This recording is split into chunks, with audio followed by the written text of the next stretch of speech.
Hello everybody and welcome back to the Komplete Corner podcast. I'm Ryan, your host, here today with another familiar lovely guest, the lovely Natalie. Hello. How are you today, Nat? Good. How about you? Yeah, doing really well, thanks. Doing That's really well. good. I mean, a little cold, but that's to be expected this time of year. Yes. It has been a warmer winter though. Very strange, yeah. Although the last couple of days I feel like it's been really sunny and it's been a bit rainy. Yeah. Can't quite get my hand on that, but... Well, the grass is growing, so and that's important. yeah. We are here today to talk about the support at home changes and specifically about the grandfathering aspect and how that all works. So I guess to start, do you want to maybe just explain as an overview what support at home actually is? Yep. So I think as everyone's seen on all our socials and what's been on the news and stuff, support at home is the transition from home care packages. There was a reform late last year that there needed to be significant changes in the sector. And so what we were preparing for was July 1st, the transition to support at home to benefit not only our clients, but also the sector itself. It was announced last week that this has obviously been pushed back until the 1st of November. So all our timelines and everyone probably has seen across multiple social media platforms and the news and stuff, that it is giving opportunity for providers to get more prepared and get more education, give the department time, and really, give everyone extra time to get things sorted for the change. Because change can be scary. Absolutely. And obviously in the lead up to all of the change, as we thought was going to be tomorrow. Yeah. But in the lead up to all of the change, we're trying to educate people and sort of spread as much of the information that we get as possible. But with this being pushed back, it gives us more time to Absolutely. talk through things. And also for the organisations, like the governments and stuff, to sort of maybe workshops and things that weren't quite necessarily. ready. Yeah. And I think it's also the journey that everyone's been brought on is we're advocating. I mean, our staff are obviously educating clients and our own workforce, but I do encourage that if clients do have any questions as to what this is going to look like personally for them, please don't hesitate to pick up the phone and ask the questions so nothing goes unanswered. Absolutely. You can either call your client service manager directly, it's probably the best way. That's correct, If you can't reach them, you can just give our general office number a call, which is 82655696. Ask to speak to any of our staff. Everyone's pretty knowledgeable. Yeah. I think. Or they can find the answer. If they don't know, they'll be able to find the answer. And get back to you. I think our staff as a whole have done an excellent job, and you guys in management have done a fantastic job really making sure we're all very educated on what's happening. And I think that is important for something like this because it means we're all across the same page. We know what to expect. We know what's going to happen. Like you said, we can find out if we don't know. Yep. Because things change. And I think you hit the nail on the head, Ryan, is change is scary. So as much information that we're provided with, we then can educate. And so everyone, there's always going to be the uncertainty, but then at least it limits, I guess, the scariness of what this may or may not look like for some people. Absolutely, or at least tries to. Yes. Yes. Do you want to talk me through maybe some of the biggest changes compared to what was your current home care package to support at home? Yeah, absolutely. So the main changes we're going to see is, yes, there's flexibilities in for our clients to have more of a say in terms of when services are being held, obviously in conjunction with our rostering department, but clients do have the choice as to who and when people are coming to their house. One of the biggest changes we are going to see is the co-contributions, and I think that's been the biggest talking point for a lot of our client service managers and our clients.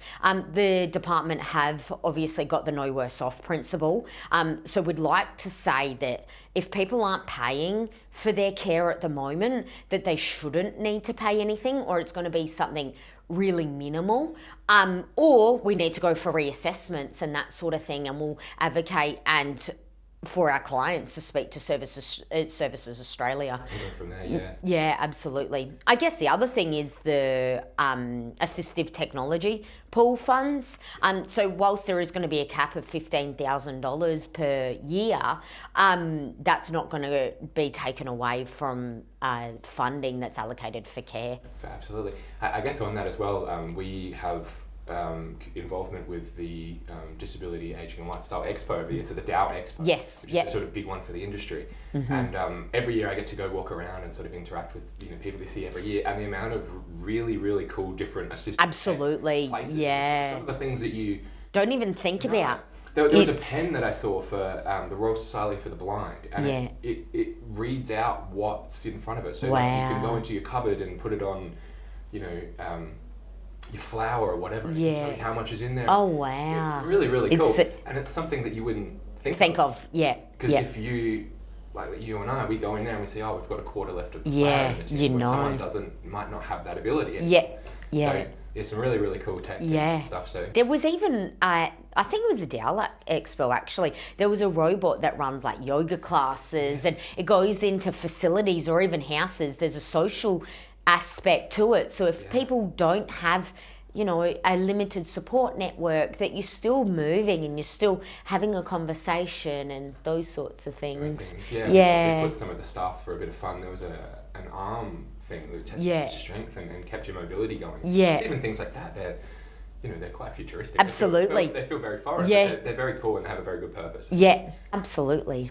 Just on the, I guess the sort of, do no worse off and a bit of the co-contribution. So Yeah. there's a really good article that was put out a couple of weeks ago, just talking about there's going to be an introduction of, they're calling it like hardship assistance.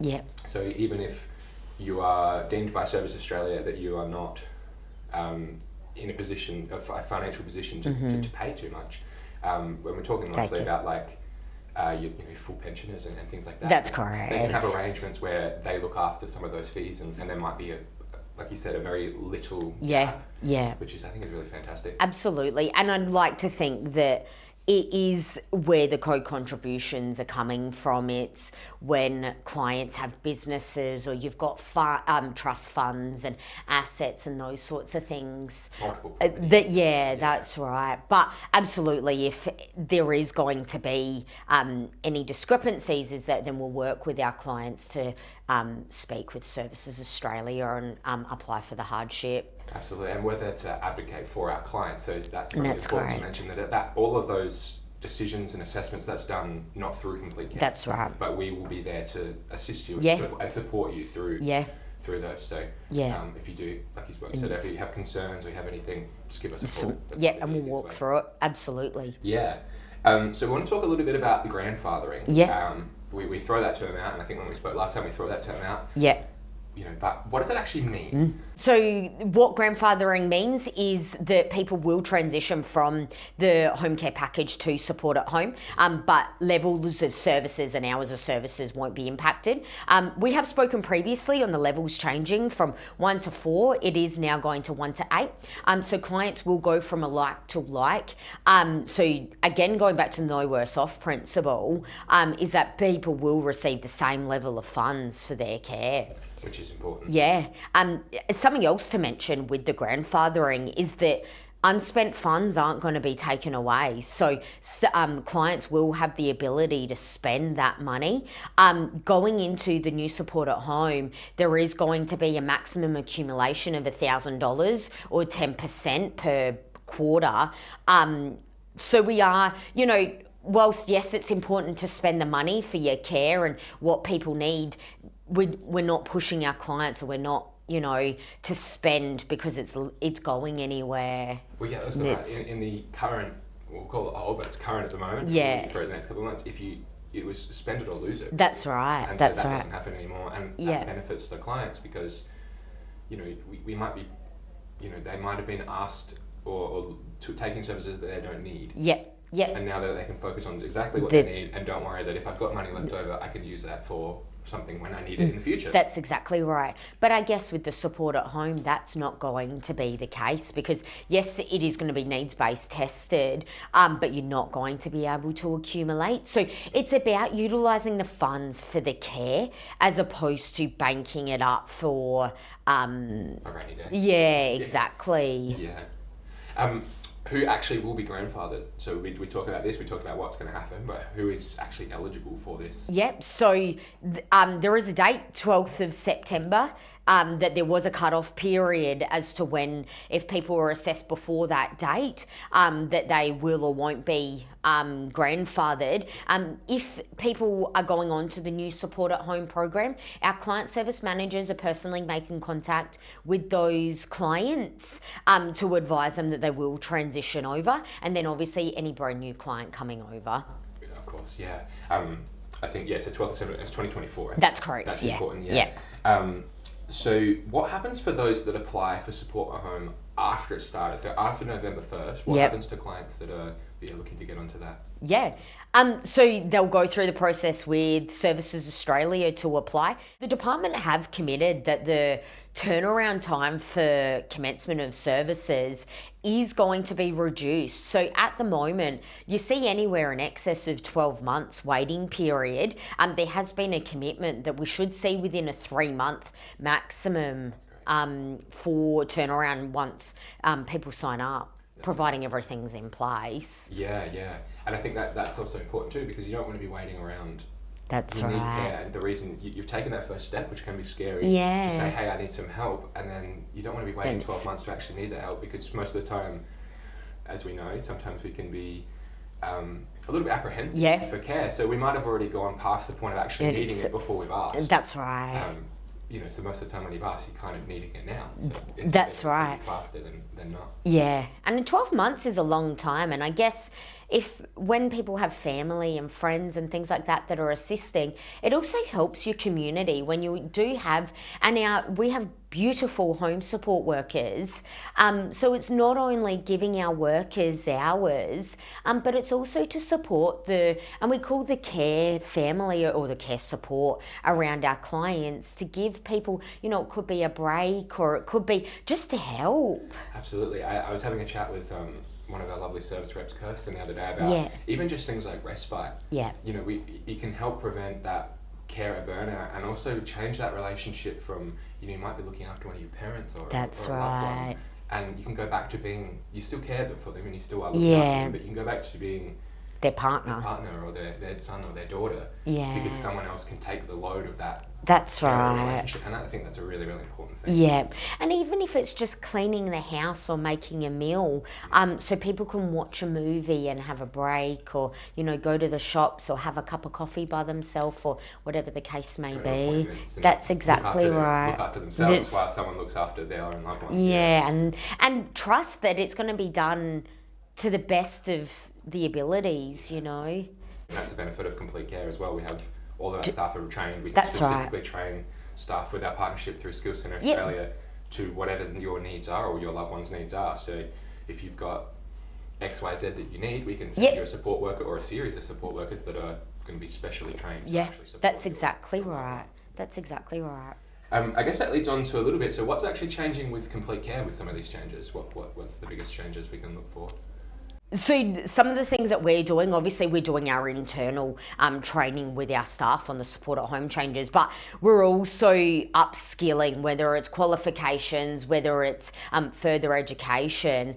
So our staff are fully equipped. That then leads to, we talk about the importance of clinical governance and what that looks like to ensure that we're providing the best quality care for our clients and looking after our staff, is having the oversight and having the understanding to making sure we can recognise when we need to step in or things are being reported. Yeah, and sort of manage them. That's exactly right. And I think we have a very obviously you're part of it, so you won't speak about yourself like that, but we have a really good management team at Komplete Care that everybody's got their own roles, but you guys can sort of sit over I think Linda uses the example of sitting on the balcony. Yeah, instead of that's you can correct. Watch over and help where needed, which I think is really important. Yeah, and we're very consciously aware as a leadership team the importance of keeping operational with our team, so you know what's going on and you can assist, and you adopt different things as we go. I mean, even as simply as having check-ins with staff, being connected is so important, and whether it's office staff or our field staff, it's having someone to talk to, or you get an understanding as to what's going on. If we're not having that connection, you don't want to lose touch. Yeah, no. You don't want to lose touch. And I think it really helps to add to the the company with heart. We're a family company. That's correct. It's everyone is looked after the That's same, right. regardless of who you are. Yeah. And that's really important. That's right. I guess sort of to look at wrapping up a little bit, what would be the best way to keep up to date with some of this information and some of the changes that are going to happen? Because as we record this, everything is up to date. So we'll say up to date as of recording. Things can obviously change. Yeah. And we'll try to update everybody as best as we can, if and when things change. Yeah. But yeah, what's the best way to sort of stay on top and keep up with these updates? Yep.